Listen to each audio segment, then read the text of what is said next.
Hello, everyone. This is another episode of Let's Talk Sports with Tim McKain. And here I'm with Charlotte Smith, who is Elon Women's head basketball coach. Thank you very much, Coach Smith, for doing this interview with us. Thank you. So, my first question for you is, when did your love for the game of basketball begin? As soon as I came out of my mother's womb, I grew up in a basketball family, and I just remember having a love for the game.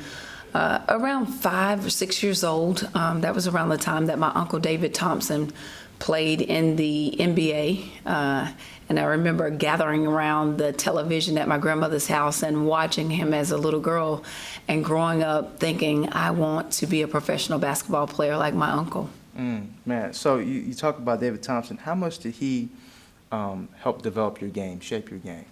He was a great influence on my competitive nature. I remember when he would come home after the NBA season and he'd have us do competitions such as wall sits.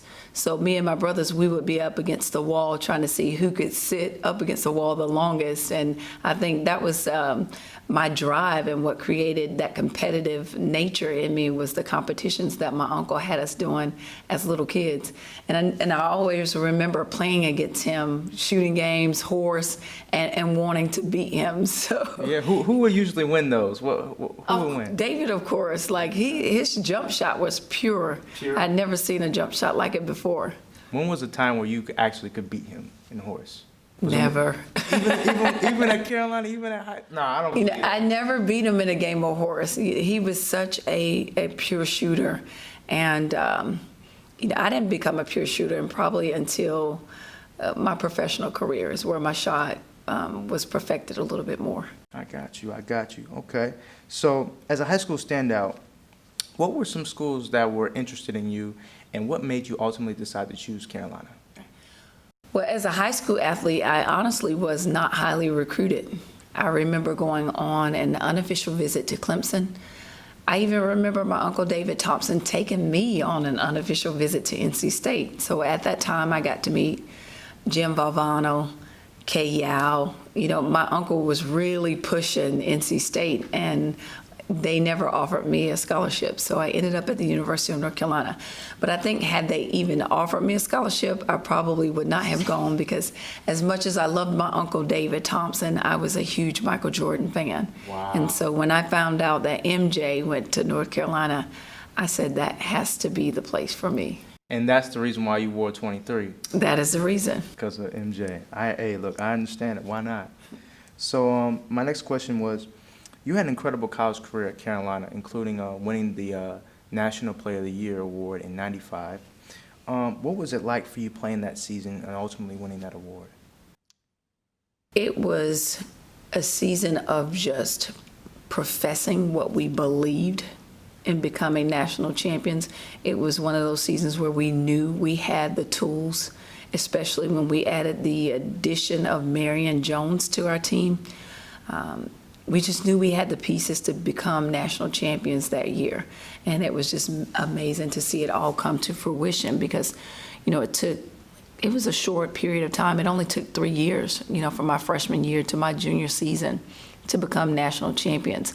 And that was the year where we really made a serious commitment to be the best that we could be. Off the court, we wanted to make sure that we were getting the proper rest, so everybody was really locked in on becoming national champions that year. I got you. So you also were a part of the ACC's anniversary team. You also were ranked the top 10th player in ACC women's history. What was it like being a part of that? Being a part of the anniversary team as well as being ranked as top 10? Yeah, it was a very humbling experience, because there's been so many great female athletes to come through the ACC, and so many great women's basketball players in the ACC. So it definitely was an honor and a humbling experience. Yeah, that's incredible. So after playing in Italy in the WNBA, what led you to coaching? Coach Hatchell led me to coaching. When there was a spot that came open on her staff in 2000, and she called me about it. And the first time that she offered me a coaching position, I turned her down, because I was like, I don't think coaching is for me. And so 2 years later, the spot became available again. and my professional career was winding down, and I was really unsure of what I wanted to do beyond professional sports. And so I didn't know whether or not I really wanted to coach, but I said the only way to find out is to give it a try. And it was a difficult transition, because going from a professional athlete where you work for 3 to 4 hours a day and the rest of the day is yours, and transitioning into coaching where that's probably the amount of hours that you have left in your day, it's a huge leap and a big commitment. So it took a few years for me to get comfortable in that coaching role. I got you. And what was it like working with Coach Haschel? What did she teach you as an assistant to become a head coach? It was one of those situations where they just, toss you in the water and say swim. You had to figure things out. And I liked it that way because it forced you to take initiative in terms of learning and navigating the system. And it was just amazing to watch her.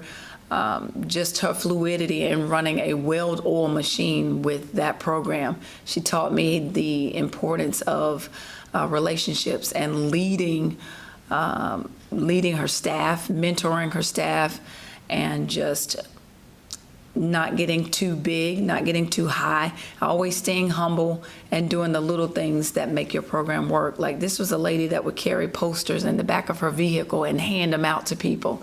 This was a lady that was not afraid to get a broom and sweep the floor if it was dirty. So she always, with all of her success, she still remained humble.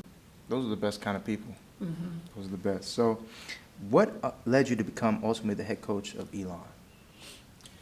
Well, as I became more interested in coaching, me and Coach Hatcher, we had conversations about transitioning to that next chair. And it was a scary thought, because I'd been under her wings for so many years. And, you always question yourself when you're stepping out to become a head coach. Do I have what it takes? Do I have enough experience? And Coach Hatcher was the one that was just kind of pushing me out of the nest, saying, it's time for you to go. It's time for you to get your wings. And for her, it was about making sure that it was the right fit for me, not just any job and not leaping to try to get the biggest job that I could get, but the job that was the right fit. And so I had interviewed for a couple of jobs and was told that I didn't have experience, which is, in my mind, I'm thinking at some point you have to get a start somewhere. Exactly. Otherwise, everybody's going to say, I don't have experience. So I was just grateful for the opportunity that opened up here at Elon. And when I took my campus visit here, just fell in love with the people. Relationships are really important to me. And I haven't looked back ever since. Amazing, amazing. So my last question to you is, what would you tell a young girl who has the aspirations to one day be in your shoes? What's the first thing you would tell her? Well, aspirations to be in my shoes in regards to being a player and a coach and a coach. All right. Well, aspirations of being a player is, always believe in the beauty of your dreams. As a young girl, I remember getting moved up from the JV team to the varsity team when I was in middle school, and a lot of the older girls were telling me that I didn't have what it took to play at that level. And I began to internalize that, and I remember walking away and not playing with that team that year. And so fast forward, all of those young ladies that told me that I couldn't be successful, none of them played collegiate basketball. None of them played professional basketball. So you always have to listen to your voice of truth and believe in who you are and never give up. And as far as coaching is concerned, you always have to understand the reason why you coach. In the nature of this business, it can get a little tricky. And the thing is you have to stay focused on what's most important, and that's the young people that you have been empowered to inspire. And that's why we do what we do as coaches. Incredible. Well, Coach Smith, thank you very much for joining me in this interview. Have a great day. Thank you. Marking out instruction. Here comes Lawrence. Feeds inside. Outside. Charlotte Smith. Three-pointer on the way. It is good! Good! Heels are the national champions.